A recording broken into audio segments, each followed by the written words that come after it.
कल federal reserve की meeting थी और उस मीटिंग में उन्होंने इंटरेस्ट रेट को स्टेबल रखा है। हालांकि उन्होंने ये क्लियर किया है कि अभी जो फेडरल रिजर्व है वो यूएस के डेटा को देखना पसंद करेगा। यूएस के डेटा को देखेंगे, यूएस की इकोनॉमी को देखेंगे, प्लस यूएस और ईरान के बीच जो वॉर चल रहा है उसको यहाँ पे ऑब्जर्व करेंगे और उसके बाद ही इंटरेस्ट रेट इंक्रीज करने का वो डिसीजन लेंगे। उन्होंने क्लियर किया है कि सितंबर के महीने में जो मीटिंग होगी उसमें शायद वो इंटरेस्ट रेट बढ़ाते हुए नजर आए। हालांकि करंटली उन्होंने इंटरेस्ट रेट नहीं बढ़ाए और इंटरेस्ट रेट को फ्लैट रखा है, क्योंकि यहाँ अगर आप देखेंगे तो कहीं ना कहीं यूएस और ईरान का जो वॉर है वो दोबारा से एस्केलेट होता हुआ नजर आया है और इस एस्केलेशन की वजह से आगे यूएस में अनएम्प्लॉयमेंट रेट का डेटा खराब आ सकता है, यूएस में इन्फ्लेशन का डेटा खराब आ सकता है। हालांकि यूएस ये भी नहीं चाहता कि क्रूड के भाव बढ़े, तो कहीं ना कहीं उनकी जो निगाहें होंगी अब यूएस के डेटा के ऊपर होगी, क्रूड के प्राइसेस पे होगी और यूएस और ईरान के वॉर के ऊपर होगी।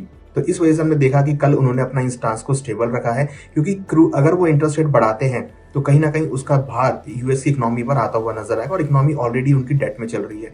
तो कहीं ना कहीं वो नहीं चाहते कि कुछ एक्स्ट्रा बर्डन यूएस की इकोनॉमी पे आता हुआ नजर आए, तो इसलिए अभी वो वेट एंड वॉच की स्थिति में है। हालांकि यूएस और ईरान का जो वॉर है वो दोबारा से यहाँ पर एस्केलेट होता हुआ नजर आए, जिसका असर भावों पे आने वाले दिनों में पड़ सकता है।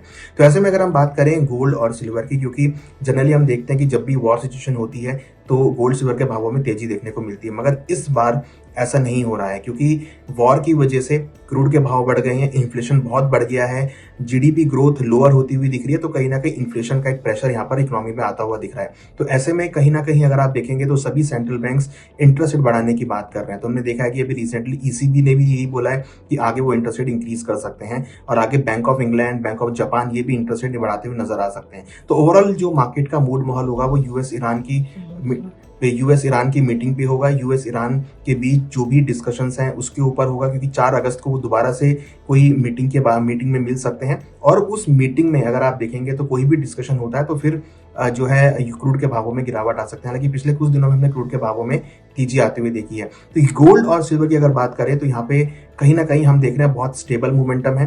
पिछले कुछ दिनों में हमने गोल्ड सिल्वर के भावों में एक रेंज बाउंड मोमेंटम होते हुए देखा है।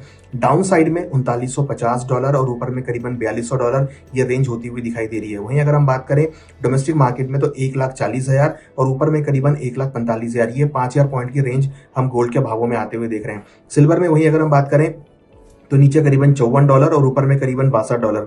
डोमेस्टिक मार्केट में 2,10,000 और ऊपर में करीबन 2,30,000 ये रेंज गोल्ड सिल्वर में बनती हुई नजर आ रही है। तो ऐसे में हमें लगता है कि इन्वेस्टर को थोड़ा वेट एंड वॉच करना चाहिए। हालांकि लॉन्ग टर्म ट्रेंड हमें गोल्ड सिल्वर का अभी भी पॉजिटिव लगता है और दिवाली तक भी हमें लगता है कि गोल्ड सिल्वर के भावों में अगेन तेजी देखने को मिल सकती है और ऊपर में $4200 से लेकर $4300 गोल्ड में और सिल्वर करीबन 65 से लेकर $70 तक सिल्वर भी आ सकती है। तो ये जो डिप्स आ रहे हैं ये मौके होंगे जहां पर आप एक्यूमुलेट कर सकते हैं, अपनी पोर्टफोलियो में खरीदारी का ट्रेड बना के चल सकते हैं। हालांकि हमें लगता है कि शायद 2026 में उतने बड़े रिटर्न आपको देखने को ना मिले, बहुत रेंज बाउंड मोमेंटम देखने को मिले, बट हाँ कहीं ना कहीं लगता है कि निवेशकों को यहाँ पे थोड़ा वेट करना चाहिए और बाय ऑन डिप्स की स्ट्रेटेजी को यूज करना चाहिए। एक लंबी अवधि का व्यू बना के चलिए 3 से 5 साल का, तो आपको आने वाले टाइम में एक अच्छे रिटर्न गोल्ड सिल्वर में मिल सकते हैं।